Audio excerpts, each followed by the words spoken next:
होने पर या जिनको छीन लिए जाने पर हम किसी भी कोर्ट में, किसी भी न्यायालय में नहीं जा सकते।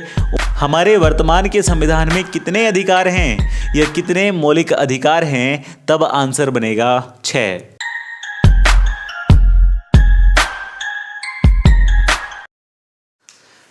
हेलो मेरे प्यारे साथियों, कैसे हैं सभी दोस्तों। मैं हूं अरुण कुमार और आज की इस क्लास के अंदर हम डिस्कशन करने वाले हैं, बातचीत करने वाले हैं आप लोगों के साथ पॉलिटी की ही अगली क्लास को। जैसा कि सभी लोग जानते हैं कि पॉलिटी से संबंधित कंप्लीट सिलेबस या एक संपूर्ण पाठ्यक्रम यहां से हम डिस्कस करने वाले हैं आप लोगों के साथ। और अभी तक हम पॉलिटी की समथिंग 18 क्लासें हैं, हर एक क्लास आधे घंटे की, जो कि आपके सामने हम रिप्रेजेंट कर चुके हैं। अगर आपने वो क्लासेस नहीं देखी हैं तो उन क्लासेस को भी आप ध्यानपूर्वक देख लीजिए, क्योंकि हर क्लास एक इम्पोर्टेंट लेवल की है और आपके एग्ज़ाम ओरिएंटेड है। जितने भी वनडे एग्जामिनेशन आप देंगे, उन वनडे एग्जामिनेशंस में वहाँ से क्वेश्चन आपके पूछे जाने के पूरे चांस है। साथ ही दोस्तों, इन क्लासों से संबंधित मैं MCQs वाले क्वेश्चंस भी आपके सामने पेश करने वाला हूं। उन क्वेश्चंस को भी आप अटेम्प्ट करें ताकि वो क्वेश्चन आपको हेल्प करें कि किस तरह से एग्जाम में यहां से ये सवाल पूछा जा सकता है। ठीक है मेरे भाई, चलिए हम शुरुआत करते हैं आज की इस क्लास को, जो कि है पॉलिटी की ही अगली क्लास, दैट इज़ 18वें नंबर की क्लास। और दोस्तों ध्यान रखेंगे, पॉलिटी को हम सभी लोग जानते हैं किस नाम से, राज्य व्यवस्था के नाम से। और आप सभी ये भी जानते हैं कि पॉलिटी का जनक या फादर ऑफ राज्य व्यवस्था कौन कहलाते हैं, या यूँ कहें कि भारतीय संविधान के जनक कौन कहलाते हैं, तो वो हैं डॉक्टर VR अम्बेडकर। सभी लोग जानते हैं इस बारे में। इंडियन कॉन्स्टिट्यूशन यानी कि भारतीय संविधान को हम पॉलिटी राज्य व्यवस्था के अंदर पढ़ते हैं, और पढ़ते पढ़ते अभी तक हम टोटल हमारे पास 25 भाग हैं। 25 भाग में से 2 भाग पूरे पढ़ चुके हैं, ऐतिहासिक पृष्ठभूमि को जान चुके हैं, और साथ ही हमने दोस्तों भारतीय संविधान का संवैधानिक विकास बहुत अच्छे से समझने की कोशिश की है, पढ़ने की या यूँ कहें पढ़ने का प्रयास किया है। ठीक है दोस्तों, आज की इस क्लास के अंदर हम पॉलिटी के ही अगले भाग यानी कि 2 भाग हमारे पहले हो चुके, तीसरे भाग को हम पढ़ने वाले हैं। और दोस्तों ध्यान रखेंगे, ये जो तीसरा भाग है या भाग 3 है, ये किससे संबंधित है, तो मेरे भाई ये भाग 3 संबंधित है हमारे भारतीय संविधान में मौलिक अधिकारों से। किससे संबंधित है? मौलिक अधिकारों से संबंधित है। यानी कि फंडामेंटल राइट का जो डिस्कशन देखने को मिलता है वो भाग 3 में देखने को मिलता है। और ये जो भाग 3 के फंडामेंटल राइट्स हैं, इसके बारे में जितने भी इम्पोर्टेंट क्वेश्चंस हैं वो कौन कौन से बन सकते हैं, वही सब बातें हम डिस्कस करेंगे। सबसे पहली बात तो आप ये जान लीजिए कि जो मौलिक अधिकार हैं, जो फंडामेंटल राइट्स हैं, इनके लिए हम अनुच्छेद, दैट इज़ आर्टिकल्स को हम पढ़ते हैं। और आर्टिकल कहाँ से कहाँ तक, तो मेरे भाई मेरे बंधु 5 से लेकर 11 तक हमने पढ़ी नागरिकता, 1 से लेकर 4 तक हमने पढ़ा संघ और उसका क्षेत्र। तत्पश्चात हम पढ़ेंगे आर्टिकल 12 से आर्टिकल 35 तक मौलिक अधिकार यानी कि फंडामेंटल राइट। ठीक है, यहाँ तक की बात समझ में आई। अब दोस्तों सबसे ही पहली बात ये मैं आपको बता दूं कि जो मौलिक अधिकार हैं, जो फंडामेंटल राइट्स हैं, हमने किस देश के संविधान से अडॉप्ट किए हैं या किस देश के संविधान से हमने इनको लिया है अपने भारतीय संविधान में, तो ये लिए गए हैं दोस्तों USA के संविधान से, है ना। जब हमने foreigner source of Indian constitution या भारत के विदेशी स्रोत या भारतीय संविधान के विदेशी स्रोत को हमने डिस्कस किया था, तब भी ये बात हमने बताई थी कि मौलिक अधिकारों को हमने USA यानी कि अमेरिका के संविधान से अडॉप्ट किया है या लिया है। ठीक है, ग्रहण किया है, बस इतनी सी बात समझे। अब दोस्तों सबसे ही पहले आपसे क्वेश्चन क्या पूछा जा सकता है मौलिक अधिकारों के बारे में? क्वेश्चन ये पूछा जा सकता है कि बताइए मौलिक अधिकारों की मांग भारतीय संविधान में किसके द्वारा की गई है? ये जो भारतीय संविधान में वर्णित मौलिक अधिकार हैं, इसकी मांग सर्वप्रथम या सर्वप्रथम किस व्यक्ति के द्वारा की गई? तो मेरे दोस्त मेरे भाई ध्यान रखेंगे, सबसे पहली लिखित मांग किसकी? मौलिक अधिकारों की सबसे पहली लिखित मांग मौलिक अधिकारों की वो किसके द्वारा की गई है? तो दोस्तों ध्यान रखेंगे, मोतीलाल नेहरू जी का नाम आपको ध्यान रखना है। मोतीलाल नेहरू के द्वारा की गई है, ठीक है। और मोतीलाल नेहरू ने 1928 में एक रिपोर्ट पेश की थी जिसको हम कहते हैं नेहरू रिपोर्ट। इस नेहरू रिपोर्ट के आधार पर या इस नेहरू रिपोर्ट के माध्यम से भारतीय संविधान के लिए या भारत के लिए या भारतीय नागरिकों के लिए मौलिक अधिकारों की मांग की गई थी सर्वप्रथम, ठीक है मेरे भाई। आगे अगली बात आप ध्यान रखेंगे, इस मांग को जिस समय की गई थी उस समय स्वीकृति तो नहीं दी गई, मतलब उस समय अंग्रेजी हमारे भारत में हुआ करते थे। तो जब स्वीकृति नहीं दी गई तो मौलिक अधिकारों की मांग को पुनः दोहराया गया। और दोस्तों पुनः कब दोहराया गया? तो ध्यान रखेंगे 1931 या 1931 में एक हुआ था कांग्रेस का कराची अधिवेशन। जब कांग्रेस का कराची अधिवेशन हुआ तो इस कराची अधिवेशन में भी इस मांग को दोहराया गया, ठीक है। कराची अधिवेशन में भी इस मांग को दोहराया गया। और मोस्टली स्टूडेंट्स जानते हैं कि कराची अधिवेशन की अध्यक्षता किसके द्वारा की गई थी? तो ये की गई थी सरदार वल्लभ भाई पटेल के द्वारा। सरदार वल्लभ भाई पटेल के द्वारा की गई थी कराची अधिवेशन की अध्यक्षता, ठीक है। तो जब 1931 में कराची का अधिवेशन हुआ तो इसी कराची के अधिवेशन में इस मांग को, जो कि मौलिक अधिकारों से संबंधित थी, इसको दोहराया गया, ठीक है। उसके बाद मेरे बेटे मेरे बच्चे आपको ध्यान रखनी है ये बात कि जब कांग्रेस के इस कराची अधिवेशन में मांग को दोहराया गया था तो उसके बाद फिर से इस मांग को, यानी कि मौलिक अधिकारों की मांग को उठाया गया। और अब उठाया गया कब? 1931 या 1931 के सेकेंड राउंड टेबल मीटिंग में या सेकेंड राउंड टेबल समिट में। मतलब साफ है कि 1931 का जब द्वितीय गोलमेज सम्मेलन हुआ तो उस समय भी इस मांग को दोहराया गया, ठीक है। द्वितीय गोलमेज सम्मेलन में किस मांग को? कि हमारे क्या होने चाहिए, कुछ मौलिक अधिकार होने चाहिए, कुछ फंडामेंटल राइट होने चाहिए।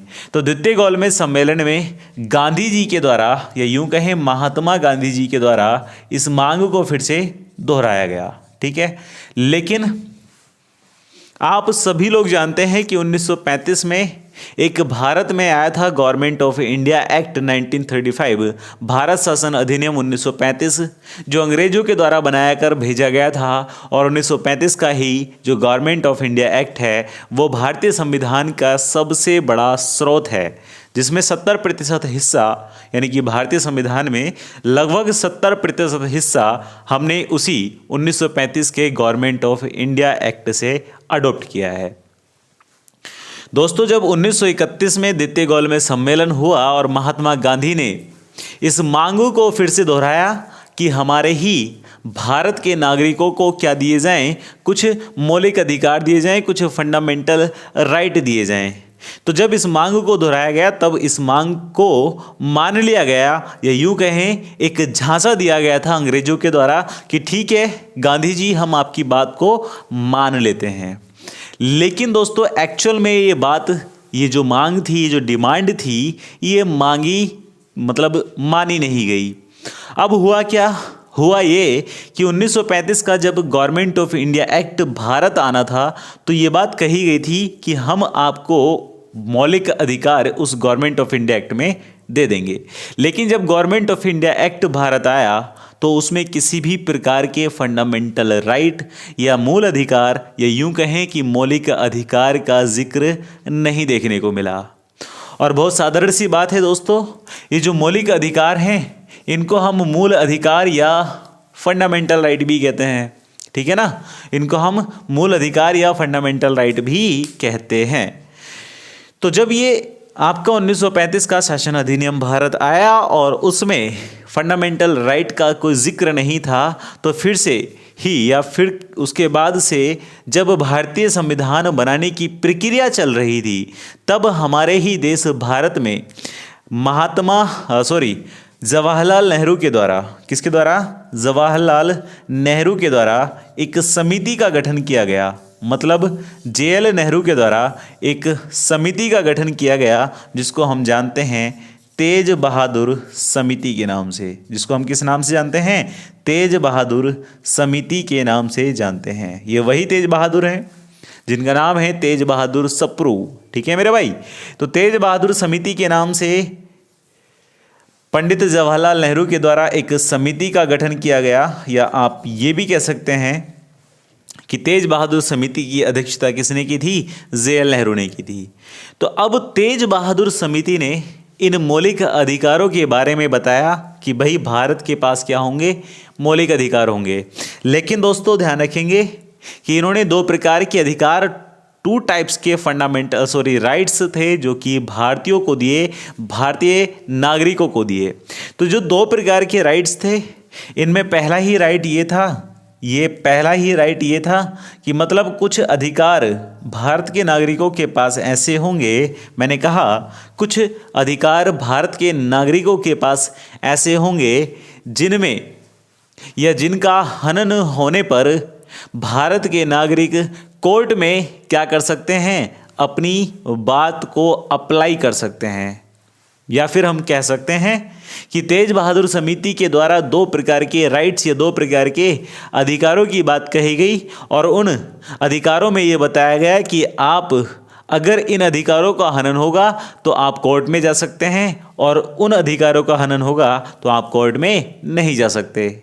मतलब कुछ अधिकार ऐसे बनाए गए जिनकी चुनौती या जिनको न्यायालय में चुनौती दी जा सकती थी, और कुछ अधिकार ऐसे बनाए गए जिनको न्यायालय में चुनौती नहीं दी जा सकती थी। ठीक है, तो यहाँ तक की बात समझ में आई।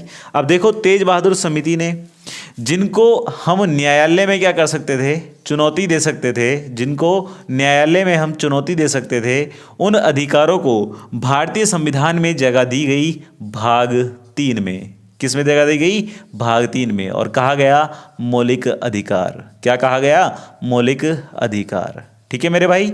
अब उसके बाद आप ध्यान रखेंगे, जिन अधिकारों का हनन होने पर या जिनको छीन लिए जाने पर हम किसी भी कोर्ट में, किसी भी न्यायालय में नहीं जा सकते, उन अधिकारों को हमने स्थान दिया भाग 4 में। और इन भाग 4 के अधिकारों को हम नाम देंगे राज्य के नीति निर्देशक तत्व। यहाँ लिख देते हैं साफ साफ भाग 4, और भाग 4 के इन अधिकारों को हम कहेंगे राज्य के नीति निर्देशक तत्व। राज्य के नीति निर्देशक तत्व।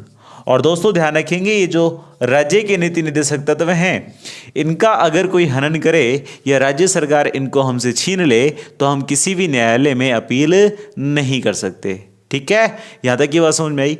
मतलब कहने का यह है कि मौलिक अधिकार को पढ़ने से पहले ये कुछ बेसिक बातें हैं जो मौलिक अधिकारों के बारे में हमें पता होनी चाहिए। एक इम्पोर्टेंट पॉइंट दोस्तों यहाँ पर यह भी है कि मौलिक अधिकारों को या भाग 3 को, भारतीय संविधान के भाग 3 को हम एक नाम से और जानते हैं। और दोस्तों ध्यान रखेंगे, वो किस नाम से जानते हैं? तो इसको हम जानते हैं भारत का मैग्ना कार्टा। मैंने कहा इसको हम जानते हैं भारत का मैग्ना कार्टा नाम से। और दोस्तों ये भारत का मैग्ना कार्टा क्यों कहा जाता है? तो ध्यान रखें कि एक 1215 ईस्वी की बात है। कब की? 1215 ईस्वी की बात है कि ब्रिटिश के एक किंग हुआ करते थे, किंग जॉन। तो किंग जॉन के द्वारा अपने ही नागरिकों के लिए कुछ अधिकार लिखवाए गए थे, और उन अधिकारों को नाम दिया था मैग्ना कार्टा। ठीक है, तो ये जो भारतीय संविधान के मैग्ना कार्टा है, ये है हमारे मौलिक अधिकार जो कि भाग 3 में वर्णित हैं या भाग 3 में आपको पढ़ने को मिलते हैं। ठीक है ना, यहाँ तक की बात समझ में आई? क्लियर है सारे पॉइंट? अब दोस्तों फटाफट से एक बार रिवाइज कर लेते हैं। अच्छा, मुझे ये बताइए कि हम भारतीय शिक्षा का मैग्ना कार्टा किसको कहते हैं? तो आपको मैंने बताया था जब हम पढ़ रहे थे भारतीय 1853 का भारतीय परिषद अधिनियम। ठीक है, तो 1853 के भारतीय परिषद अधिनियम के बाद मैंने आपको 1854 में एक वुड्स डिस्पैच पढ़वाया था। ठीक है। तो उस वुड्स डिस्पैच में हमने पढ़ा था भारतीय शिक्षा का मैग्ना कार्टा, उसी वुड्स डिस्पैच को कहा जाता है। तो यहाँ पर आपको ध्यान रखना है, भारतीय संविधान का या भारत का मैग्ना कार्टा किसको कहा जाता है? भाग 3 को, जो मौलिक अधिकारों से संबंधित है। और भारतीय शिक्षा का मैग्ना कार्टा किसको कहा जाता है? तो भारतीय शिक्षा का मैग्ना कार्टा कहा जाता है वुड्स डिस्पैच 1854 को। ठीक है, यहाँ तक की कहानी समझ में आई।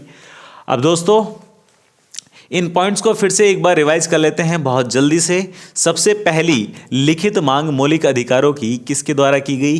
तो मोतीलाल नेहरू के द्वारा की गई 1928 की नेहरू रिपोर्ट में। ठीक है, उसके बाद 1931 में इस मांग को कांग्रेस के कराची अधिवेशन में फिर से दोहराया गया, मतलब इस मांग को फिर से रिपीट किया गया। उसके बाद आप देखेंगे कि इसी कराची अधिवेशन की अध्यक्षता की थी सरदार वल्लभ भाई पटेल ने। और सरदार वल्लभ भाई पटेल के बाद 1931 में द्वितीय गोलमेज सम्मेलन हुआ, सेकंड राउंड टेबल समिट हुई, जिसमें महात्मा गांधी के द्वारा इन मांगों को यानी कि मौलिक अधिकारों की मांगों को फिर से उठाया गया। उसके बाद JL नेहरू या जवाहरलाल नेहरू की अध्यक्षता में एक समिति का गठन किया गया, तेज बहादुर समिति, जिसने नेहरू रिपोर्ट के आधार पर ही, या यूं कहें on the basis of Nehru report, तो नेहरू रिपोर्ट के आधार पर ही हमें 2 प्रकार के अधिकार प्रदत्त किए या 2 प्रकार के अधिकारों का उल्लेख किया। वो जो 2 प्रकार के अधिकार थे उनमें से कुछ अधिकार ऐसे थे जिनको हम न्यायालय में चुनौती दे सकते हैं, और कुछ अधिकार ऐसे थे जिनको न्यायालय में चुनौती नहीं दी जा सकती। तो जिनको न्यायालय में चुनौती दी जा सकती है उनको भारतीय संविधान के भाग 3 में स्थान दिया गया और कहा गया मौलिक अधिकार, और जिनको न्यायालय में चुनौती नहीं दी जा सकती उनको कहा गया भाग 4 या उनको स्थान दिया गया भाग 4 में और कहा गया राज्य के नीति निदेशक तत्व। बोलो बेटा, यहाँ तक की बात समझ में आई? चलिए, बहुत अच्छी बात है। अब आगे की कहानी को समझते हैं। उससे पहले आप इसका एक स्क्रीनशॉट ले लीजिए फटाफट से, ताकि नोट डाउन करने में आपको हेल्प मिल जाए। चलिए, हो गया।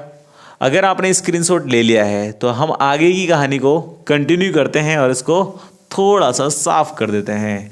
दोस्तों, यहाँ तक की बात अगर आपको समझ में आई है तो फटाफट से इस वीडियो का लिंक कॉपी कर डालो, और कॉपी करने के बाद जितने आपके पास स्टडी ग्रुप हैं सब में शेयर कर डालो, ताकि पॉलिटी की इन क्लासेस के बारे में सभी लोग या सभी स्टूडेंट्स जो आपके सहपाठी हैं, आपके भाई बंधु हैं, आपके मित्र हैं, वो भी क्या कर सकते हैं, पढ़ सकते हैं। ठीक है, पॉलिटी का पूरा कंटेंट यहाँ से आपको मिल जाएगा। जिसने अभी तक पॉलिटी की एक भी क्लास हमारी अटेंड नहीं की है वो शुरू से लेकर लास्ट तक सभी क्लासों को पढ़ सकते हैं। सभी क्लासें आपको देखने को मिल जाएंगी इसी चैनल पर। तो फटाफट से चैनल को सब्सक्राइब भी कर लीजिए, और आगामी कक्षाएं या जो आगामी आपके पास क्लासेस आएंगी, वीडियोज़ आएंगी, उनको भी आप मिस ना कर पाएँ। उसके लिए आप क्या कर लीजिए, बेल आइकन को भी प्रेस कर लीजिए, जो नोटिफिकेशन बेल कहलाती है। ठीक है, चलिए। अब दोस्तों, जब हमने भाग 3 के मौलिक अधिकारों की कुछ बेसिस को जान लिया है, कुछ आधारभूत बातों को जान लिया है, तो उसके बाद हम समझने का प्रयास करेंगे या जानने की कोशिश करेंगे कि आखिरकार इन मौलिक अधिकारों को हमें कब और कैसे पढ़ना है। और दोस्तों, हमारे पास कितने मौलिक अधिकार हैं इसका भी हम डिस्कशन करेंगे। लेकिन उससे पहले आपको पढ़ने के लिए हैं आपके पास 2 अनुच्छेद या 2 आर्टिकल, जो आपको काफ़ी हद तक मदद करेंगे आपके एग्ज़ाम में। अब दोस्तों, पहला ही आर्टिकल जो भाग 3 में है, आर्टिकल नंबर 12। तो इस आर्टिकल नंबर 12 के बारे में अगर हम डिस्कस करें तो आर्टिकल नंबर 12 या अनुच्छेद 12 हमसे कहता है राज्य की परिभाषा के बारे में, या यूं कहें राज्य शब्द की परिभाषा, राज्य शब्द की परिभाषा। और मैं डिफाइन करना चाहूँगा राज्य शब्द की परिभाषा को। तो जस्ट सिंपल सी इतनी है कि आप जानते हैं जब हम संघ की बात करते हैं, यूनियन की बात करते हैं, तो हमारी संघ में क्या होता है, एक कार्यपालिका होती है, एक न्यायपालिका होती है, प्लस हमारे पास होते हैं भारत के राष्ट्रपति, जो संघ का सर्वोच्च अधिकारी होता है। ठीक है, और साथ ही हमारे पास होती है हमारी राज्यसभा व लोकसभा। क्या होती है? हमारी संसद, जिसमें राज्यसभा और लोकसभा दोनों ही आती हैं। तो ये तीनों चारों बॉडीज या निकाय मिलकर ही क्या कहलाएंगे? राज्य कहलाएंगे। बात समझ में आई?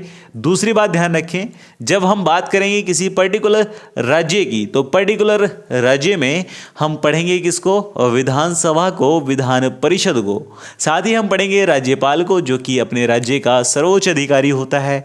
और साथ ही हम पढ़ेंगे दोस्तों कार्यपालिका और न्यायपालिका को, जो राज्य के लिए पृथक है। बात समझ में आई इतनी?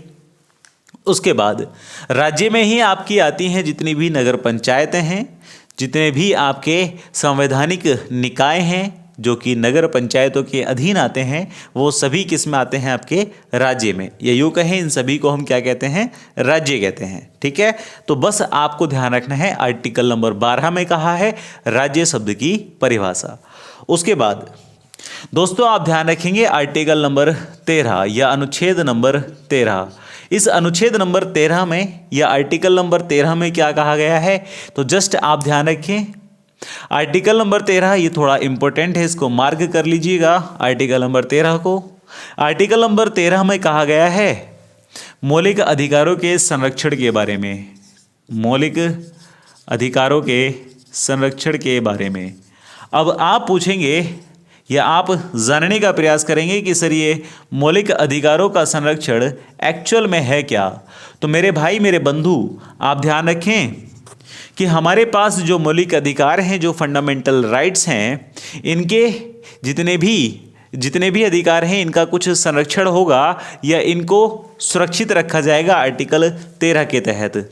और दोस्तों ध्यान रखेंगे, इसका मतलब साफ रूप से यह है कि यदि कोई भी ऐसी विधि या कोई भी ऐसा कानून बनता है जो इन मौलिक अधिकारों को क्षति पहुंचाता है, जो इन मौलिक अधिकारों को क्या पहुंचाता है?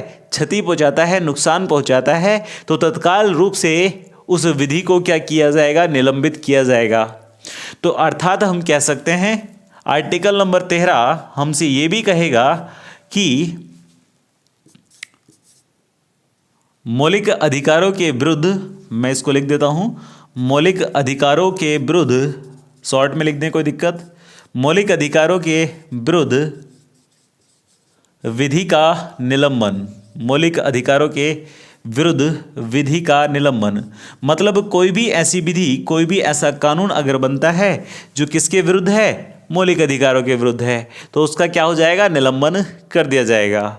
और दोस्तों आपको ध्यान रखना है कि भारतीय संविधान में सभी लोग जानते हैं एक संशोधन होता है, और उसी संशोधन के तहत भारतीय संविधान में एक संशोधन हुआ था 24वें नंबर का या 24th नंबर का। इस 24वें संविधान संशोधन या कॉन्स्टिट्यूशनल अमेंडमेंट, जिसको हम इंग्लिश में क्या कहेंगे? कॉन्स्टिट्यूशनल अमेंडमेंट कहेंगे। इस 24वें संविधान संशोधन के तहत भारतीय संविधान में ये कहा गया, अच्छा ये हुआ कब था? 1971 में, 1971 में। तो 24वें संविधान संशोधन के तहत कहा गया कि यदि, मतलब 24वें संविधान संशोधन के तहत कहा गया कि आर्टिकल 13 या अनुच्छेद 13 में किसी भी प्रकार का, अनुच्छेद 13 में किसी भी प्रकार का क्या नहीं होगा? संशोधन नहीं होगा। मतलब आर्टिकल 13 में किसी भी प्रकार का संशोधन नहीं किया जा सकेगा, नहीं किया जा सकेगा। ठीक है, तो मतलब एक तो ये पहले से ही हमारे मौलिक अधिकारों को बहुत ज़्यादा कंजर्व करता है, बहुत ज़्यादा संरक्षित करता है। और फाइनली हमने 24वें संविधान संशोधन 1971 में ये बात भी कह दी कि भाई आर्टिकल 13 में कोई भी संशोधन नहीं किया जाएगा, दुनिया इधर से उधर हो जाए लेकिन आर्टिकल 13 में कोई बदलाव नहीं होगा। बात समझ में आई? तो जल्दी से फटाफट यहाँ का भी स्क्रीनशॉट निकालें, उसके बाद हम आगे की कहानी को समझते हैं। चलिए, हो गया आप लोगों का? चलिए मेरे भाई, तो आर्टिकल 12 और आर्टिकल 13 ये दो आर्टिकल ऐसे हैं जो आपको ध्यान रखने हैं बहुत ही बेहतर तरीके से। उसके बाद दोस्तों आप सभी लोग जानते हैं हमारे भारतीय संविधान में या भारतीय मूल संविधान में कितने मौलिक अधिकारों का वर्णन है। तो आप ध्यान रखें, भारतीय मूल संविधान में 7 मौलिक अधिकार हैं 7 मौलिक अधिकार हैं भारतीय मूल संविधान में। लेकिन दोस्तों आप क्वेश्चन पर थोड़ा सा ध्यान दें, मैंने कहा मूल संविधान में कितने अधिकार हैं, तो आंसर है 7। और अगर मैं कहूँगा कि बताइए हमारे वर्तमान के संविधान में कितने अधिकार हैं या कितने मौलिक अधिकार हैं, तब आंसर बनेगा 6। फिर ये एक कहाँ गया, तो आइए जानते हैं, समझते हैं कि वो जो मौलिक अधिकार है वो कहाँ चला गया, कौन सा मौलिक अधिकार कहाँ चला गया। ठीक है, तो बहुत ध्यान से समझेंगे। सबसे पहला मैं इन 6 मौलिक अधिकारों का वर्णन 6+6+1 मौलिक अधिकारों का क्या कर देता हूँ, यहाँ पर एक छोटा सा क्लाइमैक्स दिखा देता हूँ। मतलब क्लाइमैक्स कहें या क्या होता है वो, ट्रेलर कहें। ठीक है, तो ट्रेलर दिखा देता हूँ। दोस्तों सबसे ही पहला हमारे पास जो मौलिक अधिकार है, आपको ध्यान रखना है, वो है समानता का अधिकार। वो क्या है, समानता का अधिकार, जिसको हम इंग्लिश में क्या कहेंगे, राइट टू इक्वेलिटी। और दोस्तों ध्यान रखेंगे कि समानता के अधिकार को हम डिस्कस करेंगे या पढ़ेंगे कहाँ पर, आर्टिकल अर्थात अनुच्छेद 14 से लेकर अनुच्छेद 18 में। क्या यहाँ तक की बात समझ में आई? मतलब पहला ही मौलिक अधिकार कौन सा है, समानता का अधिकार है, जिसको हम अनुच्छेद 14 और अनुच्छेद 14 से 18 में पढ़ेंगे। ठीक है, 14 से 18 जितने भी अनुच्छेद आएंगे वो संबंधित होंगे किससे, समानता के अधिकार से संबंधित रहेंगे। ठीक है ना। उसके बाद आप ध्यान रखेंगे दूसरा जो हमारे पास अधिकार है वो है स्वतंत्रता का अधिकार। और स्वतंत्रता का अधिकार, इसको इंग्लिश में क्या कहेंगे, इसे हम कहेंगे right to freedom, right to equality, right to freedom, स्वतंत्रता का अधिकार। और दोस्तों ध्यान रखेंगे इसको हम पढ़ेंगे आर्टिकल 19 से लेकर आर्टिकल 22 तक। उसके बाद तीसरा जो हमारे पास अधिकार है या तीसरा जो हमारे पास मौलिक अधिकार है, फंडामेंटल राइट है, इसको हम कब से कब तक पढ़ने वाले हैं और ये कौन सा है, तो आप ध्यान रखेंगे ये है दोस्तों शोषण के विरुद्ध अधिकार। मतलब अगर आपका कोई एक्सप्लॉयटेशन करता है, आपका कोई शोषण करता है, तो उसके विरुद्ध आप क्या कर सकते हो, कोई एक्शन ले सकते हो। और इस विरुद्ध अधिकार को हमें देखने को मिलेगा कहाँ, हमारे ही भारतीय संविधान के आर्टिकल 23 और आर्टिकल 24 में। ठीक है, तो शोषण के विरुद्ध अधिकार आपको मिलेगा आर्टिकल 23 और 24 में। इसको हम कहेंगे क्या, राइट टू एक्सप्लॉयटेशन या right to against of exploitation. उसके बाद आप ध्यान रखेंगे हमारे ही भारतीय संविधान में चौथा अधिकार कौन सा है, चौथा मौलिक अधिकार कौन सा है, तो आपको दोस्तों ध्यान रखना है चौथा अधिकार है धार्मिक स्वतंत्रता का अधिकार। धार्मिक स्वतंत्रता का अधिकार मतलब आपके पास धार्मिक स्वतंत्रता है, आपके पास फ्रीडम है आपके रिलीजियस से संबंधित। और इसको हम पढ़ेंगे आर्टिकल 25 से आर्टिकल 28 तक। उसके बाद दोस्तों ध्यान रखेंगे 5वें नंबर का जो हमारा अधिकार है वो कौन सा है। दोस्तों 5वें नंबर का हमारा अधिकार है शिक्षा का अधिकार, जिसको हम क्या कहेंगे, शिक्षा व संस्कृति का अधिकार कहेंगे। शिक्षा व संस्कृति का अधिकार कहेंगे। और दोस्तों ये जो शिक्षा व संस्कृति का अधिकार है ये आपको कब पढ़ने को मिलेगा, ये मिलेगा आपको आर्टिकल 29 से लेकर आर्टिकल 29 और 30 में। आर्टिकल 29 और 30 में शिक्षा व संस्कृति का अधिकार मतलब right to educational and cultural, वो कहाँ मिलेगा, आर्टिकल 29 और 30 में। उसके बाद आप ध्यान रखेंगे आर्टिकल नंबर 6, और आर्टिकल नंबर 6 आपको देखने को मिलता है या इसको हम कहते हैं संपत्ति का अधिकार। संपत्ति का अधिकार। और दोस्तों ध्यान रखेंगे संपत्ति के अधिकार को हम पढ़ेंगे हमारे ही भारतीय संविधान के आर्टिकल 31 में।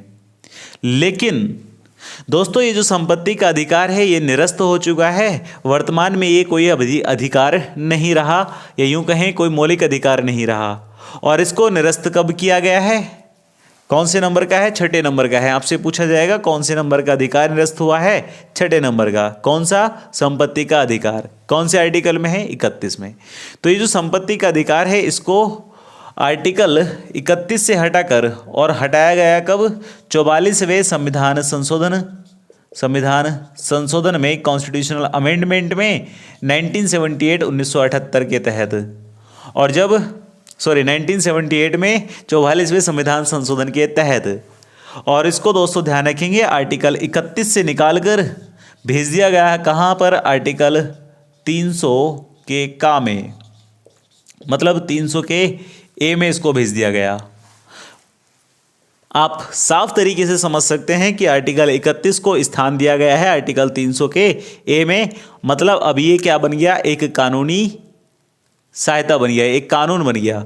तो ये क्या था? ये था हमारा मौलिक अधिकार संपत्ति का, और ये अब बन चुका है कानून। तो बस आपको ध्यान रखना है कौन सा कानून या कौन सा मौलिक अधिकार अभी निरस्त हुआ है, मतलब 1978 में निरस्त हुआ है, तो वो है संपत्ति का अधिकार। ठीक है मेरे भाई, चलिए उसके बाद 7वां जो अधिकार है वो कौन सा है? आपको ध्यान रखना है दोस्तों, संपत्ति के अधिकार के बाद 7वां अधिकार जो कि आप पढ़ेंगे आर्टिकल 32 और 35 में, तो ये कहाँ पर आपको देखने को मिलेगा? तो जस्ट मतलब ये कहाँ देखने को मिलेगा? 32 से 35। और ये क्या है? तो दोस्तों ध्यान रखेंगे, ये है संवैधानिक उपचारों का अधिकार। संवैधानिक उपचारों का अधिकार,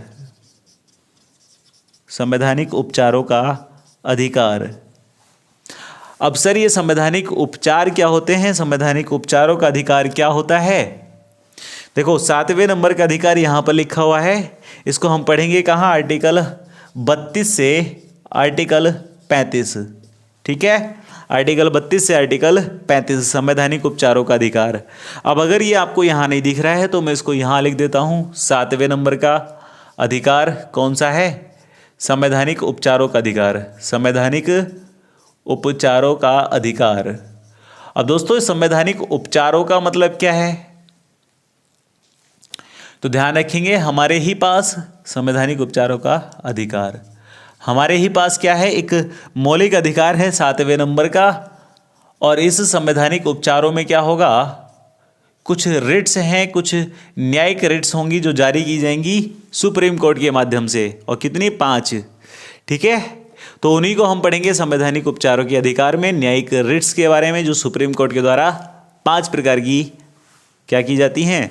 पेश की जाती हैं या जारी की जाती हैं। दोस्तों यहाँ तक की कहानी आपको समझ में आ चुकी होगी। आर्टिकल नंबर 6 जो मौलिक अधिकार, आज थोड़ा सा ऐसा लग रहा है कि मैं थोड़ा डिस्टर्ब हूँ, मुझे खुद लग रहा है, पता नहीं क्यों हूँ, आई डोंट नो। तो अनुच्छेद नंबर, फिर वही मैंने बोला, मैं बोल रहा हूँ कि संपत्ति का जो अधिकार है, मौलिक अधिकार 6वें नंबर का, उसको निरस्त करके बना दिया गया क्या? हमारा संविधान में कानूनी सहायता। ठीक है, जो आपको देखने को मिलेगा आर्टिकल 300 के का में। अब यहाँ से यहाँ तक की बात आपको अगर समझ में आई है तो फटाफट से स्क्रीनशॉट निकाल लीजिए और इनको भी नोट डाउन कर लीजिएगा। दोस्तों सारी कहानी जितनी भी है इसको हम एक एक करके पढ़ेंगे, एक एक आर्टिकल्स के तहत पढ़ेंगे, और पॉसिबल होगा कि एक वीडियो के अंदर हम कितने आर्टिकल्स पढ़ पाएँ वो हम कल की क्लास में। की कहानी अगर आपको समझ में आई है तो फटाफट से आप कर लीजिए, इस वीडियो को शेयर कर दीजिए, लाइक कर दीजिए, और कमेंट बॉक्स में आप बताएं मुझे कि आपको ये वीडियो कैसा लगा, यहाँ से प्रोवाइडेड कंटेंट आपको कैसा लगा। साथ ही दोस्तों आपको ये भी बताना है कि अगर कुछ और इसमें न्यू ऐड करना चाहें तो आप बता सकते हैं कि क्या न्यू ऐड होना चाहिए। बाकी take care, all the best. मैं हूं अरुण कुमार, आप देख रहे थे एग्जाम रेल, और इसी एग्जाम रेल के माध्यम से आपको पॉलिटी का कंटेंट यहाँ से पूरा का पूरा मिल रहा है। अब ये कंटेंट होता है कि कंटेंट होता है, I don't know about that, लेकिन जितना भी मिल रहा है वो सभी एग्जाम ओरिएंटेड है। तो इसलिए आपको करना क्या है, चैनल को सब्सक्राइब करना है, बराबर में बेल आइकन को प्रेस करना है, बाकी जितना हो सकता है उतना तो शेयर करना ही है। Take care, all the best, जय हिंद, जय भारत। मैं हूं अरुण कुमार, आप देखते हैं एग्जाम रेल।